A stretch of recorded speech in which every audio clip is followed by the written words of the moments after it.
jette ton pain à la surface des eaux, car avec le temps, tu les retrouveras.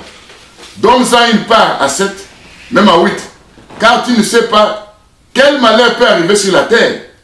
Vous comprenez que dans ce verset, on doit d'abord jeter le pain. Mais après avoir jeté le pain, le malheur va arriver après. Et quand on va parler sur les malheurs, là je vais parler sur la seconde partie de cette prédication, c'est le dimanche prochain. Amen. Hein? Mais on dit que jette le pain à la surface des eaux. Bien aimé, quand vous regardez tous ces versets, vous devez comprendre que le Seigneur Jésus, quand il était sur la terre, il était d'abord un pain. Parce que lui-même a déclaré ça. Amen. Hein? Mais il va se présenter comme étant Jonas aussi. C'est écrit dans le livre de Matthieu 12, versets 40 à 41. Ou Matthieu 12,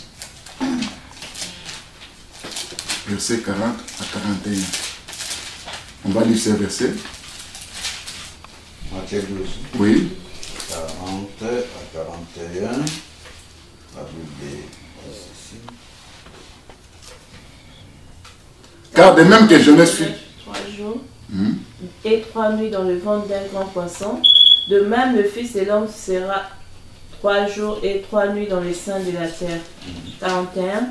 Les hommes de Ninive se lèveront au jour du jugement avec cette génération et la condamneront, parce qu'ils se repentirent à la prédication de Jonas. Et voici, il y a ici plus que Jonas. Vous comprenez maintenant, le Seigneur se présente maintenant. Il parle de Jonas. Il dit que Jonas a fait 3 jours dans les seins du poisson. Or, la vie de Jonas, on avait pris Jonas, on l'a jeté où ça? Dans l'eau. Vous êtes d'accord avec moi? Or, quand le Seigneur Jésus dit que ici il y a plus que Jonas, ça veut dire qu'au départ il est Jonas, mais maintenant plus que Jonas. Or, lui qui est le pain, jeter le pain dans l'eau, selon Ecclésiaste 11, ça veut dire le pain qui a été jeté dans l'eau, c'est qui ça? C'est le Seigneur Jésus-Christ lui-même. Amen. Est-ce que vous me comprenez? Oh, quand nous regardons l'eau, Apocalypse 17, verset 15 représente l'eau, c'est les foules, les peuples et les nations. Il y a un pain qu'on a jeté sur les nations. Amen. Hein? Et ce pain-là, la Bible dit que partage ce pain avec 7 et avec 8. Le pain qui est partagé avec 7 ou 8, bien aimé, vous devez comprendre de ceci que tout est écrit dans la parole de Dieu. Parce que quand vous lisez même dans plusieurs versets, même dans Apocalypse 1, verset 11, vous allez voir là-bas que quand le Seigneur appelle Jean, il dit, il écrit tout ce que tu entends de moi. Écrit toute la parole. Oh, la parole c'est un pain.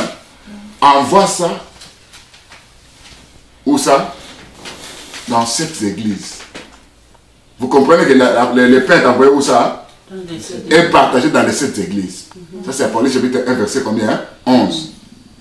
Mais on dit que même à 8, le pain qui a été rejeté en Israël, c'est ce pain-là qui retournera toujours encore où ça?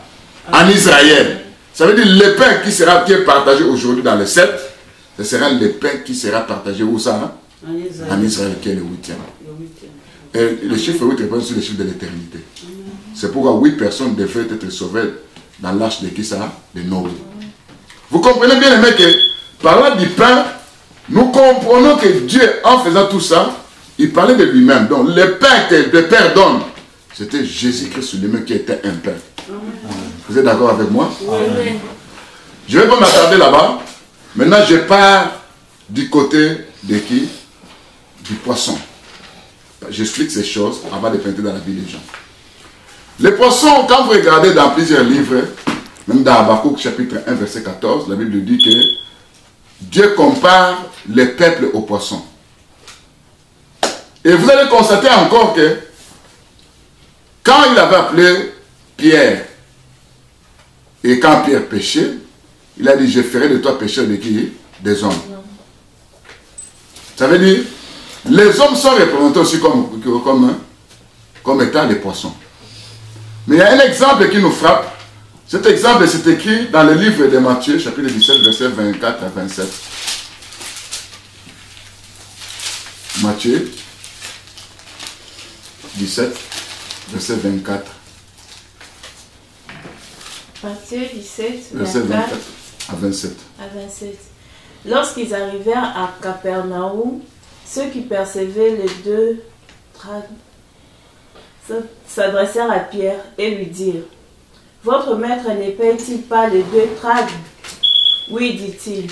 Et quand il fut entré dans la maison, Jésus le prévint et dit: Que te semble, Simon, le roi de la terre, de qui perçoivent-ils les tributs ou des impôts? De leurs fils ou des étrangers? Il lui dit: Des étrangers. Et Jésus lui répondit: Le fils en sont donc des exempts. Mais pour ne pas les scandaliser, va à la mer, jette la maison et tire le premier poisson qui viendra. Ouvre-lui la bouche et tu trouveras un stataire. Prends-les et donne-les leur pour moi et pour toi. Amen. Hein? Amen. Quand vous lisez ce verset, c'est un miracle que le Seigneur a fait, mais c'est un miracle prophétique. Amen. Hein? Amen. Le problème était de payer l'impôt. Mais cet impôt, on devait payer pour Pierre et Jésus. C'est-à-dire Pierre et Jésus représentaient des peuples. Amen. Amen. Hein? Amen. Pierre représentait la maison d'Israël. Jésus représentait l'église, parce que c'est lui qui est la tête de l'église. Maintenant, l'impôt devait être payé par qui? Pierre devait aller jeter la maison